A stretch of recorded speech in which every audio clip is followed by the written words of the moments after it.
Bienvenue dans cette 6e édition de Standard TV. Rassurez-vous, nous n'allons pas vous donner une leçon tactique, mais tout simplement, Anne, le sommaire de cette édition. Au sommaire de notre émission, vous découvrirez les coulisses du quart de captation, ainsi que la manière dont la sécurité est gérée à Sclessin. Puis nous reviendrons sur la préparation du tifo avant le choc contre Anderlecht. Et puis, comme promis la semaine dernière, la rencontre avec Marouane Fellaini. Vous vous posez sûrement la question, que se passe-t-il derrière votre petit écran de TV lorsque vous suivez en direct une rencontre de foot?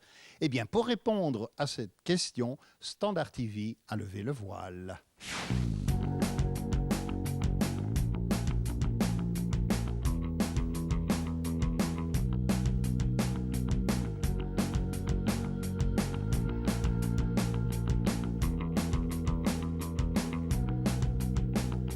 La réalisation, c'est une régie, mais qui est sur site. C'est-à-dire, c'est l'équivalent de ce qu'on peut retrouver dans les studios de télévision, sauf qu'on est dans un semi-remorque qui se déplace de stade en stade ou de salle de spectacle en salle de spectacle, et on réalise sur site l'événement. 15h, les techniciens d'Outside Broadcast équipent le stade de Sclessin. Déroulement des câbles, installation des 15 caméras, des micros, du poste commentateur et de la zone d'interview. 330 minutes avant le coup d'envoi du match. Les caméras qui sont dans le stade sont toutes reliées au car, qui est à une centaine de mètres du stade.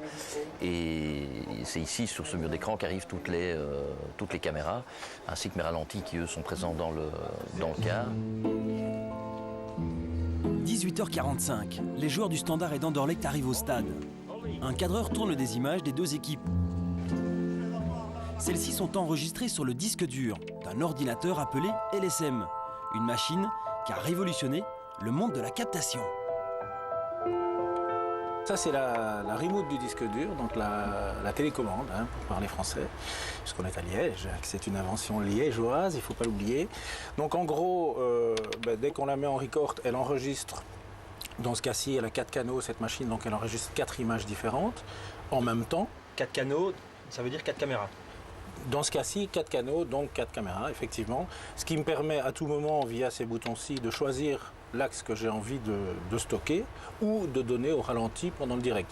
Parce que cette machine a 2 fonctionnalités. Avant match ou à la mi-temps ou en fin de match, on peut faire des résumés via tout ce qu'on a stocké, on compile le tout et on peut rejouer le tout à la demande. On peut aussi, comme c'est le cas ici, par exemple, avoir simplement un générique qu'on peut lancer à la demande aussi. Et donc, ça nous permet de choisir ce qu'on veut garder. Et en fonction du direct, il y a une action de jeu, on dit tiens, j'ai le meilleur axe ici, je choisis cet axe-là et je dis voilà, c'est ça que je vais envoyer comme ralenti. 19h, nous sommes à 1h30 du match. Alors que les cadreurs vérifient leurs caméras, Bertrand Crasson, Marc Delire et Philippe Errand passent sous les mains expertes d'Ariane, la maquilleuse. Dernier préparatif avant l'une des grandes affiches de l'année. On se retrouve dans un stade qui est fabuleux, avec plein de monde, des tifos, une en jeu aussi, donc c'est plutôt ça. Et donc automatiquement, il y a l'adrénaline qui monte, plus bien entendu que lors d'un Zulte ou Waregem Lokeren ou un Westerlo au Cercle de Bruges, ça c'est sûr. Nous, en tant que commentateurs, on est en contact avec le réalisateur et avec la script. Surtout lors des avant-matchs, mi-temps et fin de match.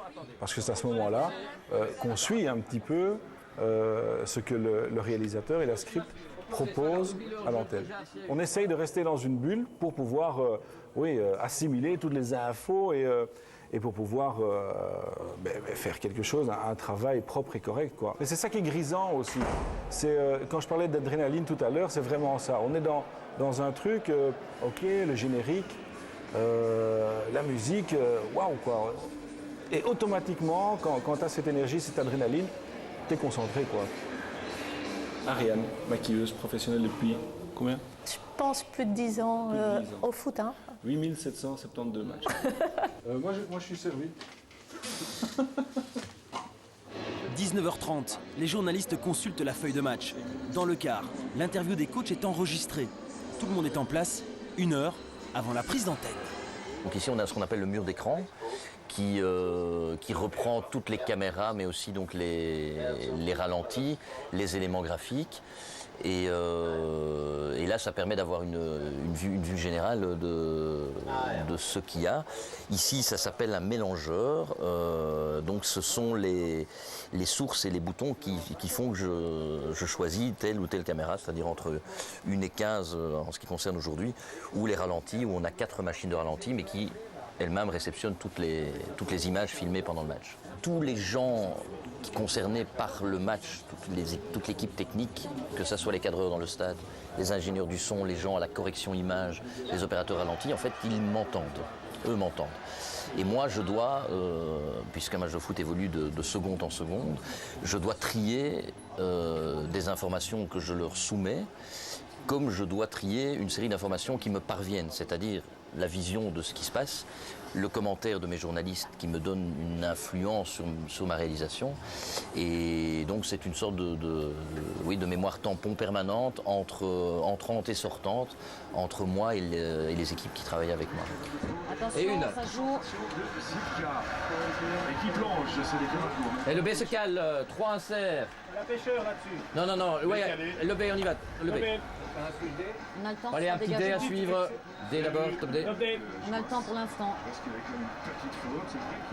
Allez, petite réaction C, des réattends. Ok, on y va sur le C.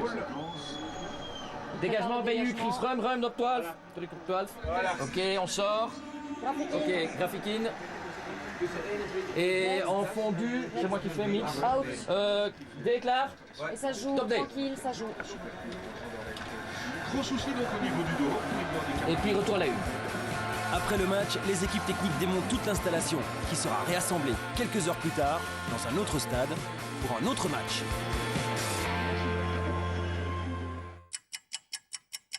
Les supporters du Standard sont devenus les spécialistes de l'ambiance infernale, l'enfer de Sclessin. Préparation d'un tifo.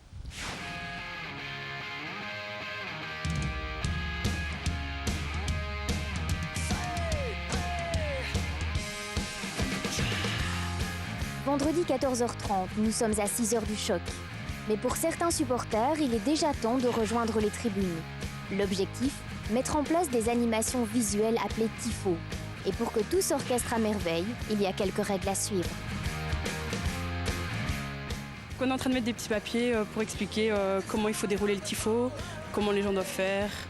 Et donc ils doivent le lire avant le compte à rebours et lancer leur papier après. Une fois les papiers disposés sur chaque siège, place à l'installation de la bâche. Le message de ce soir est un clin d'œil au Sporting d'Anderlecht et à ses derniers transfuges sud-américains. Le thème est basé sur l'Argentine, l'Amérique du Sud. Donc on a voulu recréer une espèce d'ambiance qu'on peut retrouver dans les stades mythiques là-bas, en Amérique du Sud. Donc c'est un mélange de couleurs et d'effets, on va dire, à tous les niveaux. Donc on va retrouver à la fois des bandes de couleurs rouge et blanche à la couleur du club, un message à l'adresse de nos homologues d'en face, mais également tout un côté paplitos, donc un jeté de gros morceaux de papier, de confettis, comme ça qui donnera un ensemble un petit peu à la fois chaotique et à la fois harmonieux, très coloré. La mise en place en tant que telle, ça peut varier entre une demi-journée et 3 jours. Les plus gros tifos nécessitaient plusieurs jours, voire des essais. Donc oui, c'est vraiment tout un boulot. Il y a une trentaine de personnes qui sont mobilisées, en tout cas la journée même du match. Donc les gens sont obligés de se débrouiller. Comme aujourd'hui, c'est un match qui se joue le vendredi, donc pour prendre des jours de congé ou voire éventuellement faire l'école buissonnière. Direction la tribune d'en face, où là aussi, les supporters s'activent.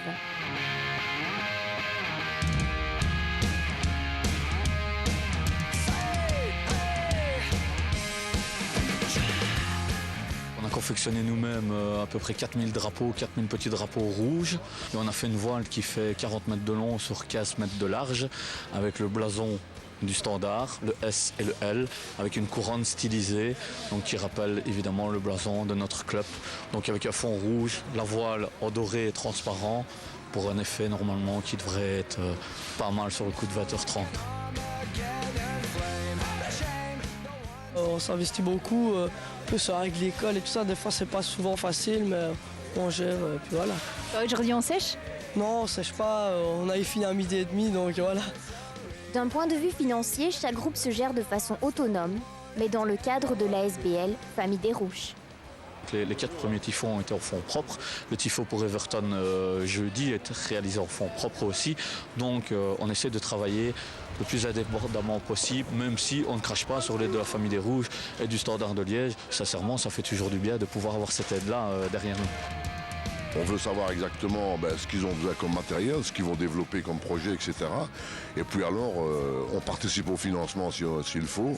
Je crois que c'est une belle réussite et j'espère encore que cette soirée sera extraordinaire.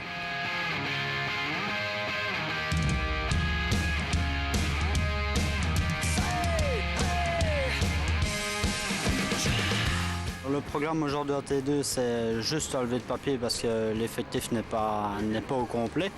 Alors ça va être juste 10 feuilles de rouge sur toute la hauteur, sur 6 de blanc, avec les bâches habituelles ici au-dessus.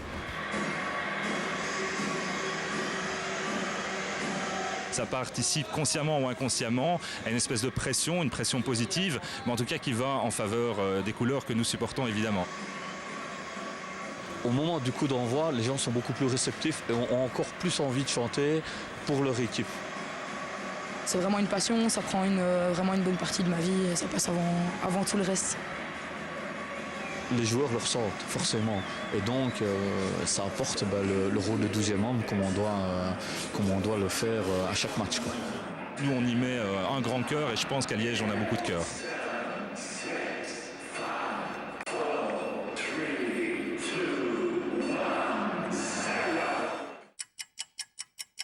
Grâce au travail de prévention réalisé par tous les responsables de la sécurité, le stade de Sclessin est devenu le plus accueillant de Belgique, voire d'Europe. Alors, nous allons suivre pas à pas ceux qui veillent sur votre sécurité. Je vous invite à prendre connaissance déjà du réseau radio avec la constitution du plan du service d'ordre de ce soir, à l'occasion donc de la rencontre de football division 1, Standard Anderlecht, donc 6e journée. Stade de Sclessin, vendredi 17h, salle de presse, briefing du commissaire Dominique Bailly, responsable de la sécurité, réunit tous les chefs des différents pelotons qui vont assurer le bon maintien de l'ordre. Alors, qu'est-ce qui s'y dit ? Il s'est dit toutes les mesures de sécurité que nous allons devoir prendre, les différentes tactiques au niveau police et surtout les différentes missions que les différents groupes, les différents pelotons vont devoir assurer. Ça s'étend au niveau autoroute parce que le transport des supporters est évidemment une de nos priorités. L'arrivée aux abords du stade de Sclessin, le rangement des cars transportant les supporters anderlechtois, le rangement effectivement des supporters du Standard, toute cette mise en place, l'ouverture des grilles, le contrôle d'accès au stade, et évidemment le déroulement de la rencontre et surtout les mesures à prendre après la rencontre et peut-être les différents scénarios qu'on devra envisager en fonction du résultat. 18h, sortie de la réunion, chacun à son poste. Adjoint au service sécurité et spotter liégeois, c'est-à-dire policier en civil, Frédéric Rossini, a bien compris, comme tout le staff d'ailleurs, qu'une certaine discrétion permettait de vivre en parfaite harmonie. Les forces de police visibles sont un peu provocatrices. Donc nous avons remarqué que si le dispositif était caché, je vais dire, c'était moins agressif et ça donnait moins envie aux supporters d'être agressifs envers nous. À l'extérieur du stade, mise en place également du service mobilité, une surveillance qui commence où et qui se termine à quel endroit. Ça commence à partir du pont de Franier, ça va jusque le pont de Serein, tout le quai et la rue Ernest Solvay, donc en fait toute la partie de Sclessin. Mais pour le moment, nous sommes une trentaine, 30 policiers exclusivement orientés vers la mobilité. Et puis, il y a la brigade canine de chiens policiers qui tiennent également un rôle très important dans un but préventif. Avant le match, nous patrouillons pour éviter les incidents entre diverses personnes et aussi pour éviter les dégradations à véhicules, etc. aux alentours du stade. On essaye d'éviter de mettre trop les chiens dans la foule pour ne pas avoir d'incidents. Comme les personnes sont assez expansives à ce moment-là, c'est inutile d'avoir un accident avec les chiens. Donc c'est plutôt un rôle préventif aux alentours. Direction à présent le CRP1, le centre de rassemblement des personnes arrêtées. Dès que des personnes sont arrêtées, elles sont conduites ici, dans ce local qui possède, comme vous l'avez vu, 2 cellules où les personnes vont être arrêtées, vont être confinées. Elles seront photographiées. Elles sont entendues, en vertu de la loi de football évidemment, et il y a des officiers de police judiciaire qui donnent comme sanction 3 mois d'interdiction de stade. Visite du poste de commandement intégré où on y retrouve les différentes disciplines de sécurité. La discipline 1 c'est les pompiers, la discipline 2 sont les services médicaux et enfin la discipline 3 les services de police. En ce qui nous concerne, nous utilisons effectivement un réseau radio assez complexe en fonction de l'importance de la rencontre et l'utilisation des caméras. Nous avons 4 caméras qui surveillent vraiment l'intérieur proprement dit du stade. 3 caméras se trouvent dans les coursives, autrement dit dans les différents couloirs empruntés par les spectateurs aussi à l'intérieur de l'enceinte du stade de Sclessin. Et nous avons 11 caméras qui permettent de surveiller les abords immédiats du stade, notamment les différentes entrées à risque et les voies principales qui se trouvent à l'extérieur, donc qui se trouvent vraiment autour du stade. Pour surveiller aussi les extérieurs du stade, présence d'un peloton de cavalerie qui vient expressément de Bruxelles. Au départ, c'est surtout pour la prévention, quoi. Disons que c'est pour faire un effet un peu plus massif vis-à-vis d'une masse de supporters. Il faut savoir qu'un cheval, ça peut valoir 8 à 10 policiers facilement, quoi. Jusqu'à présent, j'ai pas encore vu quelqu'un qui osait rester devant un cheval qui charge réellement, quoi. Mais sinon, ils sont pas à craindre, ce sont des animaux très paisibles, pas du tout méchants, ils ne sont pas sélectionnés pour une méchanceté quelconque, quoi. Il est évident que la violence a fortement diminué dans les stades et on peut même dire qu'elle a disparu à Sclessin grâce aussi à l'action du fan coaching. Donc mon travail commence un petit peu ici, c'est un travail de prévention ici, donc je suis à la recherche de renseignements et d'infos. Ça se passe très bien avec les supporters que nous côtoyons, nous sommes très bien intégrés et ça se passe très bien. Ça se passera d'autant mieux que les responsables liégeois et les spotters bruxellois se connaissent bien et travaillent ensemble dans un but précis. C'est en fait d'encadrer les supporters et d'essayer que ceux-ci n'entrent naturellement pas en contact avec les supporters du Standard. Mais je pense qu'avec la police de Liège ici, ils sont bien rodés à ce système et je pense que tous les 2 camps sont bien canalisés. Donc nous, notre travail, c'est d'essayer d'aller à la rencontre des supporters pour que le match se déroule dans de bonnes conditions. Ces mêmes supporters anderlechtois auront encore une dernière formalité à remplir avant de pouvoir accéder à leur tribune. Le supporter muni d'un ticket se présente ici et va être fouillé par un steward de son club. C'est-à-dire qu'on va essayer de voir s'il n'a pas tout objet interdit, comme un fumigène, comme un couteau, comme tout ce qui peut être interdit dans un stade de football. En général, ils savent très bien ce qu'ils peuvent faire et ne pas faire. Donc il suffit qu'on arrive, parfois rien que de nous voir, ils se calment et on ne doit même pas intervenir. Voilà, tout est en place. La rencontre peut donc débuter dans le meilleur esprit sportif.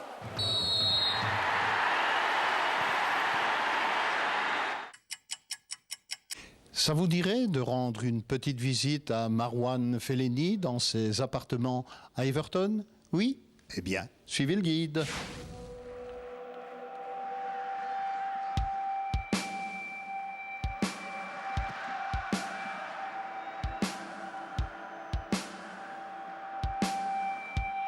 Il portait le numéro 27 au Standard de Liège.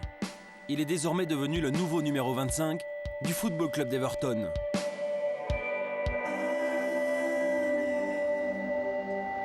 Quelques heures avant l'affrontement entre ses anciennes et ses nouvelles couleurs, nous avons rencontré Marwan Fellaini dans son nouveau domicile au cœur du quartier des Docks de Liverpool. Pour l'instant, ça se passe bien. Ça fait qu'une semaine que je suis là. Pour l'instant, ça se passe. Voilà, j'essaie de découvrir Liverpool, découvrir mon club. Pour l'instant, ça se passe bien. Pour être bien, il faut être dans la vie quotidienne, il faut être bien. Alors, pour être bien, il faut bien manger, parce que c'est pas la même chose qu'en Belgique. Il faut bien s'acclimater. Il faut être bien dans la vie de tous les jours pour pouvoir prester. Manger, c'est pas top. C'est pas comme en Belgique. Alors, on va essayer de trouver les bons endroits, les bons restaurants.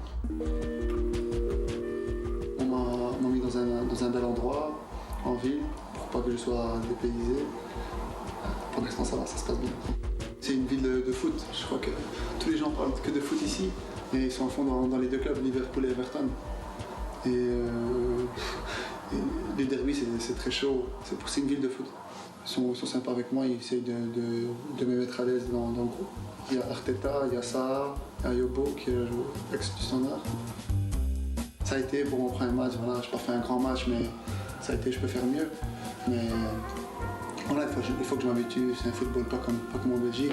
C'est plus physique, plus d'intensité, un jeu plus direct. Il faut que je m'habitue. C'est ça la vie d'un professionnel, je crois que voilà, on change tout le temps de coéquipier. Il y en a qui partent, il y en a qui viennent, on est transférés. C'est la vie, mais voilà, c'est vrai que j'avais beaucoup d'infinité avec des joueurs, c'était mes potes. Depuis que je suis arrivé au Standard, je les connais, j'ai côtoyé. Il faut faire avec, mais j'en ai 2-3 au téléphone quand même. Et c'est sûr que ça a été difficile. Voilà, il y a quelques larmes qui sont tombées quand j'ai signé mon contrat à l'aéroport de Bruxelles. Voilà, ça fait, comme j'ai dit, ça fait partie du football. Je remercie tous les supporters du Standard, parce que ça fait maintenant 2 ans que je suis dans l'équipe A, et ils m'ont soutenu, même si j'ai cassé mon contrat, j'ai fait des erreurs de jeunesse, mais voilà, ils m'ont soutenu, et je remercie beaucoup le club, la direction, les supporters, surtout les supporters, parce que l'année où on a gagné le championnat, je crois que c'était grand, et toute l'année ils nous ont supportés, ils nous ont aidés, ils nous ont poussés quand ça allait pas. Et je remercie beaucoup les supporters. Je peux pas jouer, mais je crois sûrement que le coach va me laisser aller pour refaire mes derniers papiers ou mes affaires. Et j'espère être là pour voir le match. Jouer à une main, c'est très difficile, mais je vais m'en sortir. Oh là là là là. Voilà, Réginal. Le Standard a battu Anderlecht. Profiterons de l'occasion, faisons-nous une nouvelle fois plaisir. Retour sur cette sensationnelle victoire avec un clap tout particulier. On joue les arrêts de jeu. Jovanovic reçoit une balle en profondeur. Que va-t-il faire? Goal! Jovanovic marque. Goal, goal, goal. Le Standard bat Anderlecht. Je suis vraiment content d'abord pour ma confiance, mais aussi pour ma carrière ici au Standard. Et puis M. Bologna qui m'a fait confiance et qui m'a permis de montrer de quoi j'étais capable. Puis pour mes coéquipiers qui voulaient vraiment cette victoire. Et oui, la victoire, tous les supporters du Standard la voulaient. Et pourtant, elle ne s'est pas précisée d'emblée. Revoyons d'ailleurs le fil du match avec un coup dur pour les Anderlechtois. La blessure de Polak en première période. Tout s'est donc précisé après le repos, Anderlecht mettant d'emblée une légère pression et cela s'est traduit par le but de Yakovenko. 0-1, le Standard allait-il céder? C'était mal connaître notre équipe. Jamais, même dans des situations difficiles, ils ont paniqué. Et surtout après le 0-1, ils ont continué à croire parce qu'ils sentaient qu'ils n'étaient pas bien dans le match. Avec le soutien inconditionnel de son public, le Standard allait revenir dans le match. Un tir imparable de Witsel et un premier KO pour Zitka.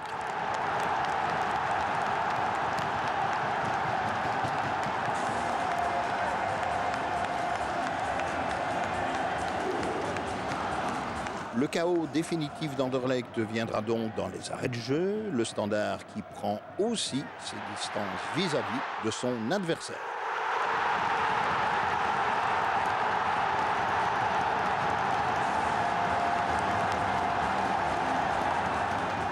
Moi, je ne suis toujours pas convaincu que Anderlecht va rivaliser pour jouer le titre.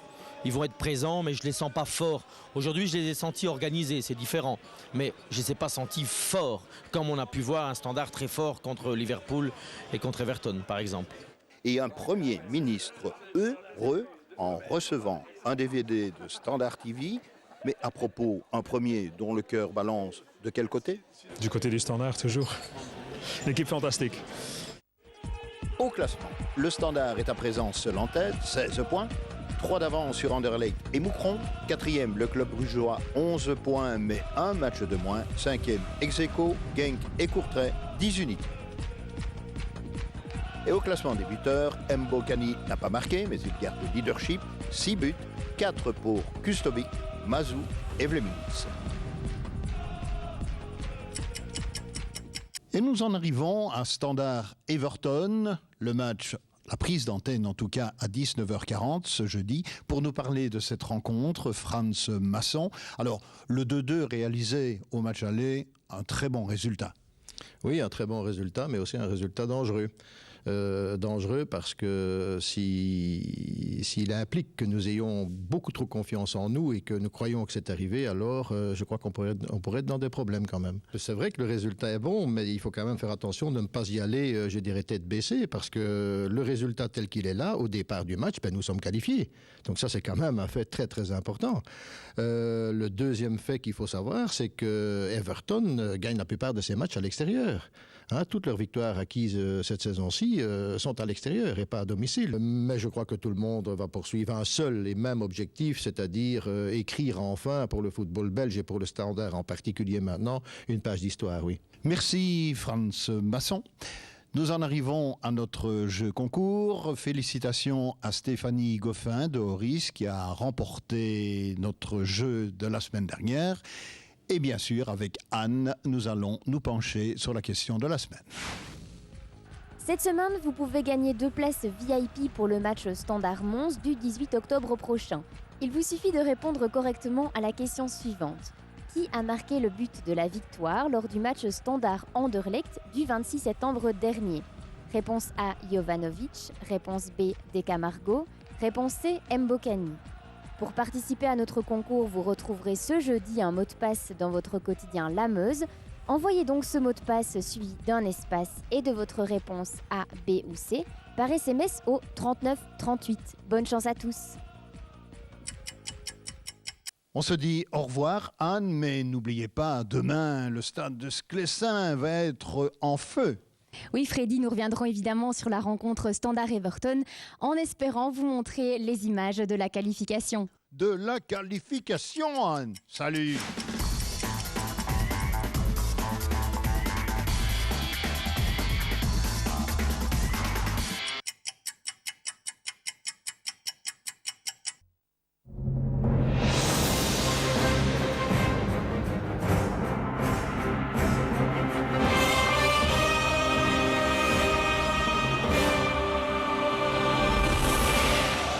Mesdames, Messieurs, bonsoir, soyez les bienvenus à Sclessin. Grande soirée de football en perspective avec cette rencontre du premier tour, retour de la Coupe de l'UEFA entre le Standard de Liège et Everton. Au match aller, les deux équipes s'étaient quittées 2 buts partout. Autrement dit, eh bien ce soir avec 28 000 personnes dans ce stade, on sait que ce sera un événement et on espère à la sortie qu'il y aura bien sûr une qualification pour le second tour. Pour vivre cette rencontre avec nous, Georges Grune et Pierre Méguichin, messieurs, bonsoir. Bonsoir.